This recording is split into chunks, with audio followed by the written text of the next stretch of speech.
जी नमस्कार दोस्तों, मैं एडवोकेट विजय कुमार राय आपका अपने यूट्यूब चैनल के माध्यम से हार्दिक स्वागत और अभिनंदन करता हूं। मैं रोजाना की भांति आपके समक्ष law legal justice legal awareness के तहत नए नए कानूनी विषयों पर चर्चा परिचर्चा करने के लिए तत्पर और तैयार रहता हूं। आज का जो विषय हमारा है आपके समक्ष बड़ा ही महत्वपूर्ण, बड़ा ही इम्पॉर्टेंट विषय है, जिसमें कोई पत्नी बार बार लड़ाई झगड़ा पति के साथ करती है और वह पति के साथ नहीं भी रहती है। वह हमेशा कोई ऐसा काम करती है जिससे पति और पति के परिवार वाले डिस्टर्ब होते रहते हैं। तो इसी पर चर्चा आज की हमारी आपके सापेक्ष में है कि जहाँ पत्नी करे लड़ाई झगड़ा बारंबार तो पति क्या करे। पत्नी छोटी छोटी बातों को लेकर झगड़ती लड़ती व्यवस्था को मैनेज करती चली जा रही। हर एक छोटी छोटी बातों को मम्मी ने ये कहा, पापा ने ये कहा, भाई ने ये कहा, भसुर ने ये कहा, ननद ने ये कहा, देवरानी ने ये कहा, जेठानी ने ये कहा, बच्चों ने ये कहा। तो हर एक छोटी छोटी बातों पर यदि कोई पत्नी लड़ती झगड़ती है तो ऐसी व्यवस्था में पति बेचारा क्या करे। यही आज का चर्चा परिचर्चा हमारी आज आपके समक्ष है। तो ऐसी व्यवस्था में जहाँ कोई पत्नी छोटी छोटी बातों को लेकर झगड़ती लड़ती रहती है कि नहीं मम्मी ने ये कहा, पापा ने ये कहा, देवर ने ये कहा, ननद ने ये कहा, भौजाई ने ये कहा, बच्चों ने ये कहा, आपने ये कहा, इस तरीके से ऐसी व्यवस्था में पत्नी झगड़ रही और पति उस व्यवस्था में क्या करे। तो पति यही करे कि वो झगड़ रही झगड़ने दो, वो लड़ रही लड़ने दो, उसकी रिकॉर्डिंग ऑडियो वीडियो सारी चीज़ें बना लीजिए। झगड़ा कर रही साइलेंट मोड में पड़े रहिए, रिकॉर्डिंग करते रहिए। चिट्ठी पत्री कोई है उसको निकाल लीजिए। मतलब जितना ज़्यादा हो सके उस पत्नी के खिलाफ जो है इतना ज़्यादा एविडेंस जुटा लीजिए कि उसको इन फ्यूचर आपके इसी एविडेंस पर हम लोग काउंटर कर सकें। हमारे जैसे वकील साहब लोग काउंटर करेंगे। पहली चीज़ तो ये ध्यान में रख लीजिए। दूसरी चीज़ कि रिश्ता को बचाना है तो हर संभव प्रयास करिए कि रिश्ता आपका बच जाए, कोर्ट कचहरी मुकदमाबाजी न हो और हमारे जैसे वकीलों की आपको आवश्यकता न पड़े। दो चीज़ें हमने आपको बता दी। तीसरी चीज़ बहुत इम्पॉर्टेंट है कि ऐसे कंडीशन में पत्नी के घर वालों से बात करिए, कराइए। यदि आपका गार्जियन है तो वह बात करे, नहीं गार्जियन है तो आप स्वयं बात करिए। पंचायत बुलवाइए कि नहीं हमारी पत्नी इस तरीके से ये चीज़ें कर रही, अब आपकी लड़की, आपकी बेटी, आपकी ये है तो बताइए क्या करें। तो जो पंचायत के व्यवस्था में यानी जो लड़की के मायके पक्ष के लोगों को बुलवाकर एक पंचायत मीटिंग अरेंज करना, उस अरेंजमेंट में वो सारी चीज़ें बताना कि हाँ ये इस तरीके से ये चीज़ें आपकी लड़की, बेटी, बहू ये कर रही, और उसी पंचायत में आपका भी परिवार रहेगा। तो तीसरी चीज़ तो ये करना बड़ा इम्पॉर्टेंट है कि एक पंचायत जरूर बुलवानी है आपको, और उस पंचायत में जो भी चीज़ें हो रही उसके प्रति साक्ष्य इकट्ठा करना है। ऑडियो वीडियो सब रिकॉर्डिंग कर लेनी है कि हाँ ये लोग आए थे इस पंचायत में, ये बातें हुई थी कि नहीं ये कायदे से नहीं रह रही, ऐसे कर रही, वैसे कर रही, है ना। तो इस तरीके से ये सारी चीज़ें आपको करनी है।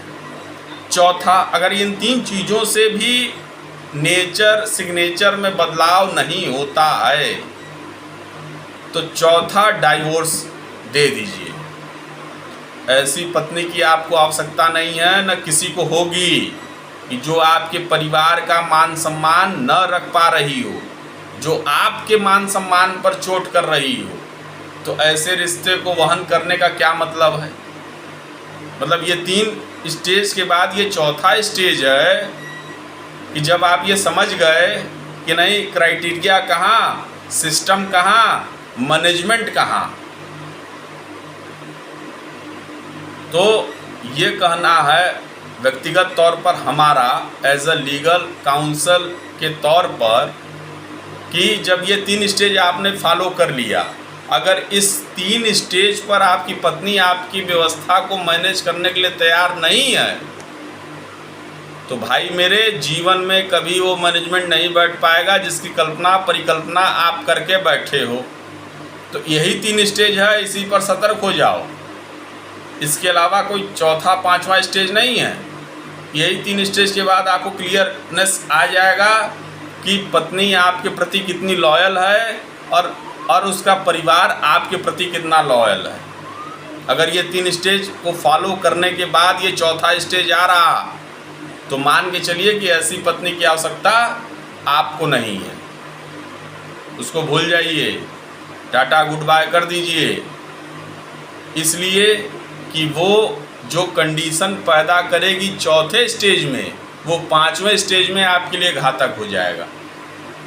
तो वो 5वां स्टेज आने ही मत दीजिए। जब 3 स्टेज पर आप समझ गए कि नहीं इस तरीके से चीज़ें हो गई तो उसको तीसरे स्टेज पर ही मैनेज करने के लायक हैं तो कर डालिए, नहीं तो चौथे स्टेज की कल्पना जब आपने कर ली तो चौथे स्टेज के बाद उसको रखना ही नहीं है आपको एज अ हस्बैंड। और एज अ पत्नी है तो उसके लिए भी एक हमारा लीगल एडवाइस समझ लीजिए कि जब ये 3 स्टेज आपने अपना दिया, जीवन बड़ा इम्पॉर्टेंट है, प्यार बड़ा बहुत नसीबों वालों को मिलता है एज अ हस्बैंड वाइफ। तो आप प्रयास करिए कि अपने रिश्ते को बचाने की व्यवस्था में जा रहे हैं तो उसको बचा दीजिए। उसमें ये मत करिए कि नहीं ये कंडीशन वो कंडीशन। अगर आप कंडीशन की बात करिएगा तो कंडीशन पर कंडीशन होता चला जाएगा, वो कंटिन्यू होगा। इससे आपके वैवाहिक जीवन पर असर पड़ेगा और वो असर इतना गहरा पड़ेगा कि इन फ्यूचर वो कहीं ना कहीं डिस्प्यूट क्रिएट करेगा और डिस्प्यूट में ही आपको वकील करना पड़ेगा, फिर वो कोई ना कोई मुकदमा बाजी शुरू होनी तय है। तो ये 3 स्टेज के बाद एक चौथा स्टेज ये आता है कि जहाँ समझौते की बात नहीं हो पा रही तो फिर वहाँ राय आदमी देता है कि नहीं हम लड़ेंगे कोर्ट कचहरी, नाको चना दबवा देंगे हैं। अगर महिला की तरफ से चीज़ें होंगी उसके परिवार को ज्ञान ये मिलेगा कि हाँ हम रगड़वा देंगे, झुका देंगे, गोड़ पकड़वा के माफ़ी मंगवा देंगे। और लड़के की तरफ से होगा कि भैया हो घबराओ नहीं, कि पत्नी आपकी है, आप दूसरी जगह मौज काटिए, ये तो इसका जवानी ख़त्म। तो कहने का मतलब यह है कि ऐसी व्यवस्था को ही क्यों लेके आना जब आपके पास 3 स्टेज हैं। तीनों स्टेज मतलब तीसरा स्टेज तो फाइनल स्टेज है, इसके बाद तो एक्सेट्रा स्टेज बढ़ता चला जाएगा। तो उस स्टेज को फॉलो नहीं करना है अगर अपने वैवाहिक जीवन को बचाना है। अब इसमें अपवाद भी है।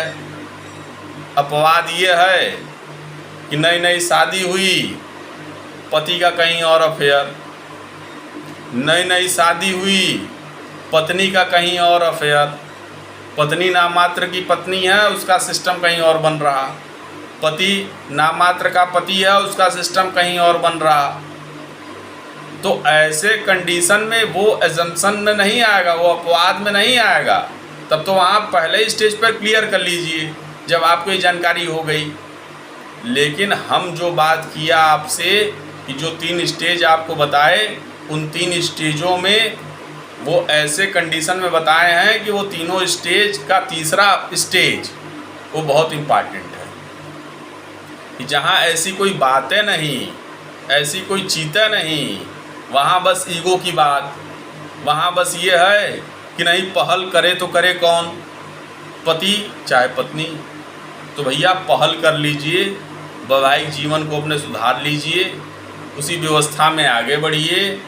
सारी चीज़ें आपके सापेक्ष में हैं और इस लड़ाई में घिसेगा कोई नहीं, सिर्फ और सिर्फ पति पत्नी का समय बर्बाद होगा। और जब ये समय निकल जाएगा तो कोई मतलब नहीं है वैवाहिक जीवन का। भले वो इन फ्यूचर आप लोग एक साथ रहिए, जवानी में जब साथ नहीं रहे तो बुढ़ापे में साथ रहे कोई फ़ायदा है नहीं है।